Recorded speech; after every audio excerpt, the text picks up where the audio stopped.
여러분, 저희는 지금까지 구약 성경 39권에 대해서 말라기까지의 강의를 마쳤습니다. 이제는 말라기 이후에 신약 성경까지 연결되어지는, 다시 말해서 예수님이 오시는 기간까지, 정확히 말하면 444년 이후부터 시작을 해서 예수님의 탄생인 학설로 바라보는 BC 4년까지 약 450년 기간 동안을 가리켜서 우리는 중간기라고 부르는데, 이 중간기에 대해서 여러분들과 함께 이야기를 한번 나눠보려고 합니다. 근데 이 강의를 통해서 먼저 저는 여러분들께 말씀드리기 원하는 것은 이 중간기에 대한 여러분들의 새로운 생각들이 정립되기를 바랍니다.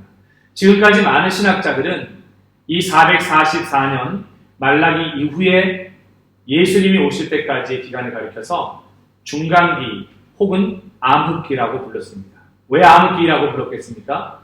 말라기 선지자 다음에 더 이상의 세례 요한이 등장할 때까지 그 어떤 선지자도 등장하지 않는 침묵의 시기이기 때문에 그렇게 불러왔습니다. 그러나 성경 다니엘을 여러분들이 잘 이해하고 있다면 지금 이 450년 중간기, 암흑기, 침묵기는 그렇게 불리면 안 된다는 사실을 알게 될 겁니다. 왜요? 실제 이 450년은 어떻게 이해해야 되냐면 다니엘서에서 예언했던 것처럼 인간 세상을 다스리시는 지극히 높으신 하늘의 하나님께서 통치하시고 예언하셨던 그 말씀이 그대로 성취되는 기간입니다. 그러므로 중간기는 암흑기나 침묵기의 기간이 아니라 하나님의 말씀하신 말씀이 실제로 성취되는 기간이라고 중간기를 이해해야 된다는 겁니다.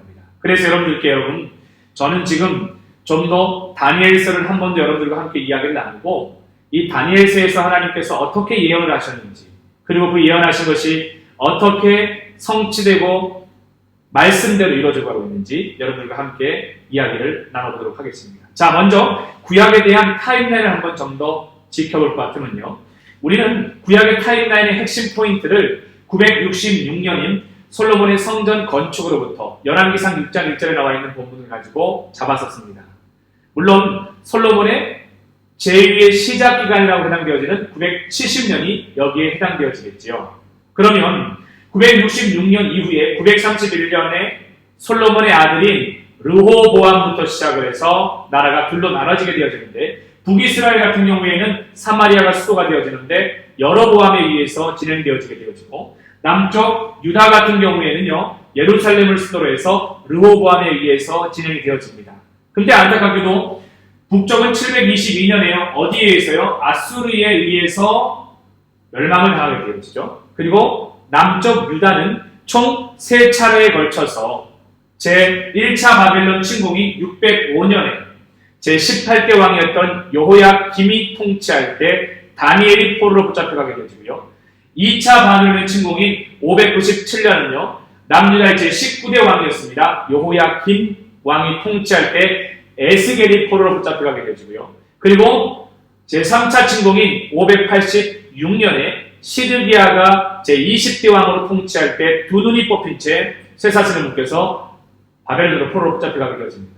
그리고 나서 하나님께서는 예레미야를 통해서 말씀하셨던 70년이 지나고 나서 다시 한번 포로로부터 돌아오게끔 회복하시겠다고 하셨던 그 말씀을 성취하기 시작을 하시는데, 그 성취하기 위해서 누구를 들어 쓰시냐면 예레미야의 말씀과 이사야서에서 등장하는 바로 고레스 왕을 등장을 시킵니다. 이 고레스가 539년에 등장을 하게 되어지는데, 바로 이 얘기는요, 고레스의 등장이라고 하는 이 이야기는 다른 얘기로 말할 것 같으면요, 바벨론 시대가 멸망하게 되어지고 고레스의 통치 기간에 해당되어지는 메데 파사가 시작되어진다는 것을 우리는 알 수가 있습니다. 그렇습니다. 메데 파사 고레스 왕이 등장을 하게 되어지면서 이제 하나님의 포로 귀환의 실제적인 성취 역사가 이루어지게 되어지는데, 그 첫 번째 1차 포로 귀환이 스룹바벨에 의해서 538년에 돌아와서 성전 재건 사역이 이루어지게 되어지죠. 물론 처음부터 진행되지 못했습니다. 10여 년 이상 동안에 반대 세력과 여러 어려움 가운데에 성전 재건이 불가피했었죠. 그러나 1차 스룹바벨에 의한 복귀 이후에 이스라엘 백성들은 다시금 성전을 재건하게 되어지고요. 그 다음에 2차 바로 458년에 에스라 학사 에스라를 통하여서 신앙의 개혁이 일어나고 바로 3차 444년 느헤미야에 의해서 성벽까지 재건되어지는 역사가 나타났던 것을 여러분들은 잘 알 겁니다. 그런데 지금 여러분 우리가 주목해야 될 것들은요. 바로 북이스라엘과 남유다가 어느 나라의 지배받았냐라는 것을 주목해 보십시오. 북이스라엘은 아수르였고요. 남유다는요. 바벨론과 그리고 메데파사와 이 시기 가운데에 포로로 붙잡혀 갔었습니다. 특히 다니엘 같은 경우에는요. 제1차 포로 605년 바벨론의 침공 기간 동안에 어디? 바벨론으로 붙잡혀 가서 메데파사 시기까지 사역했던 다니엘입니다. 2차 597년요. 에스겔이 바벨론에 붙잡혀 가서 바벨론 시기 동안에 사역을 했던 사람입니다. 그러면 보십시오. 북이스라엘은 아수르, 남유다는 바벨론과 메데파사, 페르시아를 말하는데 그 이후의 역사는 어떻게 진행이 되었을까요? 그 이후의 역사는 계속해서 바로 그리스 헬라 제국과 그리고 로마 시대가 도래하게 되어지는데 놀라운 것은 이 예언이 다니엘서에서 예언했던 것처럼 그대로 성취되었다는 겁니다. 다니엘은 줄곧 포로로 붙잡혀가서 무엇이라고 얘기하냐면 온 열방의 강대국이 아수르나 바벨론이나 메데파사나 그리스 헬라 제국이나 로마가 일어나지만 결국 인간 세상을 다스리시는 분은 지극히 높으신 하늘의 하나님이라고 말씀하면서 하나님의 역사대로 이 모든 세상의 역사가 움직여갈 것들에 대해서 분명하게 예언을 했었습니다. 실제로 다니엘서 2장을 볼 것 같으면요. 느부갓네살이 꾼 금신상이라고 하는 꿈을 꿨는데 그 금신상의 꿈을 다니엘은 기가 막히게 하나님 주신 영감과 이상을 가지고 풀이를 하게 되었습니다. 바로 머리에 해당되어지는 정금은 바벨론을 말하고 가슴을 말하는 은은 메데파사 페르시아를 말하고 그리고 허리 아래에 해당되어지는 못 부분은 바로 그리스 헬라 제국이고 그 다음에 종아리 무릎 아래를 말하는 철 로마 시대와 그리고 일정 시간이 지난 다음에 적 그리스도의 시대가 도래하게 될 것에 대해서 예언을 다니엘은 했습니다. 그런데 여러분 다니엘의 2장의 예언은요. 다니엘서 7장과 8장과 9장을 지나가면서 더 점강법으로 선명하게 한 번 더 예언에 대해서 분명하게 언급을 하고 있습니다. 예를 들면 다니엘 7장을 통해서 2장에 꿈꾸었던 머리 정금에 대해서 바벨론을 가리켜서 사자라고 표현을 하게 되어지고요. 은에 대해서는 메데파사에 대해서 곰에 대해서 얘기하게 되어지고요. 그 다음에 롯은 그리스 헬라 제국을 가리켜서는 표범이라고 얘기하게 되어지고요. 그 다음에 철은 로마 시대 짐승이라고 얘기하게 되어지고요. 적그리스도의 시기를 가리켜서 열뿔과 작은 뿔로 표현을 하게 된 것을 보게 됩니다. 다니엘서 2장이 다니엘서 7장을 거쳐가면서 더 선명하게 그것이 성취되어지는데 그걸 더 점강법으로 다니엘서 8장에서는요. 다니엘이 바로 그리스 헬라 제국뿐만 아니라 여기 있는 메데파사와 그리스 헬라 제국을 숫양과 숫염서로 표현해가면서 구체적으로 예언하고 있습니다. 그런데 여러분 보십시오. 다니엘은 8장에서 그리스 헬라 제국을 가리켜서 한 뿔과 네 뿔과 작은 뿔이라고 이야기를 하는데 놀랍게도 다니엘이 예언했던 것처럼 그 시대가 그대로 성취되어집니다. 이쪽을 한번 보십시오. 우리는 잘 아는 것처럼 북이스라엘은 아수르에서 멸망당했지만 남유다는요. 여기 나와 있는 바벨론에 의해서 멸망을 당했습니다. 아수르의 통치 기간은 783년부터 626년입니다. 결국 아수르는 바벨론에 의해서 멸망당했다는 얘기인데 이 바벨론의 통치는 626년부터 시작해서 539년까지입니다. 누가? 고레스가 등장하기 전까지가 되겠습니다. 그러면 바벨론 이후의 메데파사는요. 539년부터 시작을 해서 331년까지 메데파사가 나라를 통치하게 되는데 강력한 나라였습니다. 이 나라가 영원할 줄 알았는데 놀랍게도요. 메데파사가 331년에 망하게 되어지면서 그리스 헬라 제국의 강력한 왕인 누가? 알렉산더 왕이 등장을 하게 되었습니다. 이 그리스 헬라 제국에 여기 나와 있는 한 뿔은요. 이 한 뿔은 알렉산더가 되겠습니다. 근데 여러분 이 알렉산더 대왕은요. 정복할 땅이 더 이상 없어서 슬퍼했던 사람입니다. 근데 그가 32살이 되었을 때에 놀랍게도 갑작스럽게 요절하게 되었습니다. 어떤 사람은 이 알렉산더가요. 죽었을 때에 독살당했다. 풍토병에 의해서 죽었다라고 말하지만 중요한 건 하나님의 역사를 운행해 가신다는 거예요. 이 한 뿔이 성취되더니 갑자기 이 알렉산더의 네 부하들이 우리가 알고 있는 이스라엘 예루살렘 지역을 부하들이 네 영역으로 나눠 가지게 되었습니다. 이 주변 나라를 네 영역, 다시 말해서 네 뿔에 해당되어지는 알렉산더의 네 명의 부하가 나라를 나눠서 가졌는데 충격적이게도요. 그 가운데 작은 한 뿔이 등장하는데 어떻게 등장하는지 아십니까? 이 네 명의 장군들이 서로 싸우다가 결국에는요. 이집트에 해당되어지는 이 애굽 쪽에 해당되어지는 프톨레미 왕조와 저 시리아 쪽에 해당되어지는 어디요? 셀류쿠스입니다. 이 두 왕이 끊임없이 싸우게 되어지는데 결국 마지막에는요. 셀류쿠스 왕조가 이스라엘 지역을 장악하게 되어집니다. 근데 아직까지 한 뿔인 알렉산더가 등장을 했지만 네 뿔인 그의 부하들이 등장을 했지만 그 한 뿔이 등장하지 않았는데 그 한 뿔이 등장을 합니다. 그 한 뿔이 바로 셀류쿠스 왕조에 해당되어지는 안티오쿠스, 에피파네스 4세가 결국 셀류쿠스 왕조로서 이스라엘 지역을 장악하게 되어집니다. 근데 문제는요. 프톨레미 왕들은 애굽의 전통 역사와 왕조의 역사를 가졌기 때문에 강력한 체계가 있었지만 이 셀류쿠스 왕조는요. 강력한 체계가 없다 보니까 제사장들을 통해서 나라의 힘을 가지고자 했지만 오래가지 못합니다. 그때 제사장들이 분열되어지자 제사장직을 사고 팔면서까지 해봤지만 결국 해결이 되어지지 않게 되어지자 안티오쿠스 에피파네스는요.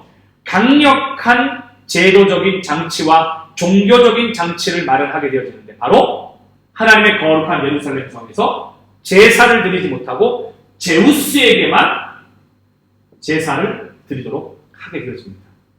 얼마나 잔인하고 얼마나 악한 왕이었는지 그 거룩한 하나님의 성전 가운데 부정한 돼지 피를 뿌리는 악행까지 저지르게 되어집니다. 이때에 제우스에게 제사를 지내고 이 헬라 제국을 헬레니즘의 문화를 더욱더 강력하게 유지하기 위해서 안티오코스 에피파네스는 각 지방의 관리들을 통하여서 철저하게 종교 탄압 정치를 벌이는데 하루는 예루살렘 지역에서 약 27km 떨어진 북서쪽에 27km 떨어진 모데인이라고 하는 지역을 방문을 하게 되어지는데 이 모데인 지역에서 제사를 드리게 되어지는데 제우스의 제사를 드리는 것이 아니라 하나님께 제사하는 것을 중앙관리가 목격하게 되어집니다. 이때 중앙관리가 목격하게 되어지면서 어떤 문제가 발생을 하게 되는지 아십니까, 여러분? 중앙관리는 당장 제사를 멈추지 않으면 마을에 불을 지르고 모든 사람을 죽이겠다고 협박하게 되자 그 모데인 지역에 있던 젊은이들이 두려움에 떨면서 제사를 드리지 않고 하나님께 예배를 드리지 않고 제우스에게 제사를 드리겠다고 합니다. 그때 그 제사를 집례하던 사람이 누구냐 바로 마타티아스라고 하는 제사장이었는데 이 마타티아스가 칼을 뽑아서 중앙에서 파견되어진 관리를 칼로 찔러 죽이고 자신을 반대하는 청년들을 죽이고 자신의 아들들을 데리고 산으로 도피해서 거대 제국과 함께 한 가문이 거룩한 성전을 진행합니다. 그 거룩한 성전이 무엇인지 아십니까? 바로 마카비 혁명입니다. 이 마카비 혁명을 통하여서요, 놀라운 일이 일어나게 되어지는데, 이 한 가문이 거대 제국과 함께 싸워서 성전을 펼쳐 승리하게 되면서 결국 이스라엘 예루살렘에 하나님의 거룩한 제사를 드리게 되어집니다. 이 마카비라고 하는 마타티아스 제사장의 아들인 유다 마카비의 이름을 따서 마카비 혁명이라고 부르게 되어지는데, 이 마카비 혁명 이후에 계속해서 여기에서 시작되어진 왕조가 누구냐면 바로 하스몬 혹은 하스모니아 왕조라고 하는 왕조가 이어집니다. 근데 여러분 아십니까? 이 하스모니아 왕조가요, 그리스 헬라 제국을 보십시오. 자세하게 보면요, 여러분들 여기를 잠깐만 보시게 되면요, 보십시오. 그리스 헬라가 331년부터 시작을 해서 63년까지인데, 자세하게 그 안의 내용을 들여다볼 것 같으면 그 기간 가운데 166년부터 63년까지는 우리가 잘 알고 있는 어떤요? 마카비 혁명과 하스몬 왕조의 역사가 이 안에 포함된 겁니다. 그리스 헬라가 331년부터 63이지만 그 안에 마카비와 하스몬 왕조의 역사가 이 안에 포함되어 있다는 거예요. 근데 이 하스몬 왕조로부터 계속해서 이어져 내려왔던 사람들이 누군지 아십니까? 우리가 잘 알고 있는 바로 바리새파와 사두개파라고 하는 사람들입니다. 여러분, 예수님 당시에 예수님 사역할 때 예수님 쫓아다니면서 끝까지 방해했던 사람들이 누굽니까? 바리새와 사두개파였습니다. 그들은 비록 처음에는 마타티아스라고 하는 한 가문의 거룩한 성전으로부터 시작되었던 이 하나님 앞에서의 예배와 열정이 나중에 시간이 지나면서 껍질만 남게 되어지는 율법주의에만 빠져버리게 되어지는 그러한 심각한 문제가 드러나게 되어지는 겁니다. 그러면 이 헬라 제국 마타티아스를 비롯한 마카비 혁명과 하스몬 왕조가 끝을 내고 63년이 지나 예수님은 BC, 신학적으로 최근에는요, BC 4년에 예수님께서 태어나신 겁니다.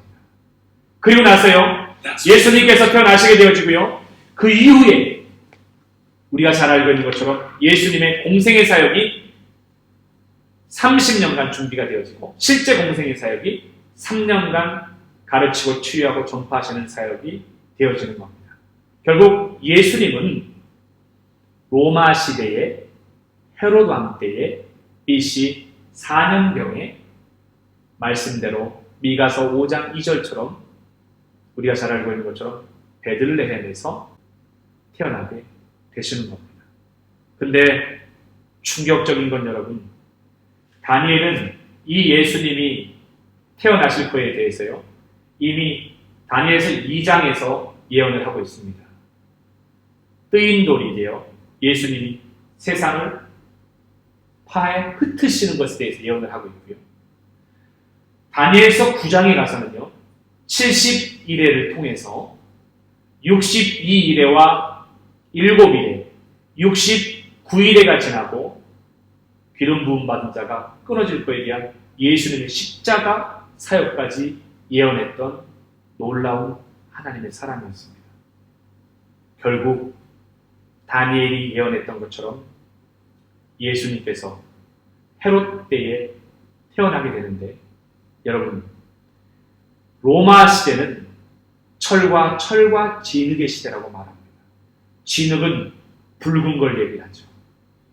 다시 말해서 붉다라는 것은 에돔 족속을 상징하게 되어지는데, 헤롯이 이두메 지역을 다스리던 왕이었는데, 역사적 배경을 볼 것 같으면 이 에돔 족속은 원래는 에돔으로 통했지만 역사적 배경 가운데서 변방으로 밀려나게 되면서 이두메 지역에 정착하게 되어져요. 그 이두메 지역을 다스리던 헤롯은 붉은 뜻을 담고 있습니다. 놀랍게 철과 진흙의 시대에 예수님께서 로마와 에돔이라고 하는 붉은 뜻을 가지고 있는 헤롯, 에돔 족속의 후예인 헤롯 왕 때 예수님이 태어나셨다는 겁니다. 여러 많은 학설들을 통하여서 최근에는 천문학을 통해서도 예수님의 탄생에 대한 시기의 연도와 날짜에 대한 여러 많은 의견들이 있습니다. 그러나 우리가 주목해야 될 것은 이 말라기 이후에 약 450년이 암흑기와 침묵기가 아니라 이 기간은 다니엘서의 예언과 같이 하나님의 말씀이 성취되어져 가는 과정이라는 것.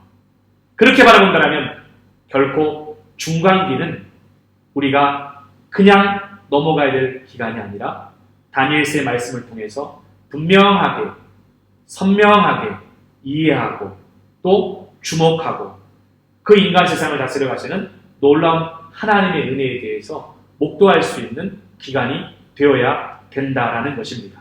그러므로 이 다니엘서를 통해서 여러분들이 주목하고 다시 한번 집중해 보십시오. 그래서 여기 나와 있는 아수르 기간과 바벨론 기간과 메데파사 기간과 그리스 헬라와 로마 때에 예수님의 탄생이 이어진다라고 하는 이 중간기의 역사들을 여러분들이 새롭게 인식하여서 그리고 이 배경을 가지고 다시 신약으로 넘어갈 수 있는 여러분이 되어지기를 바랍니다. 지금까지 중간기 강의였습니다.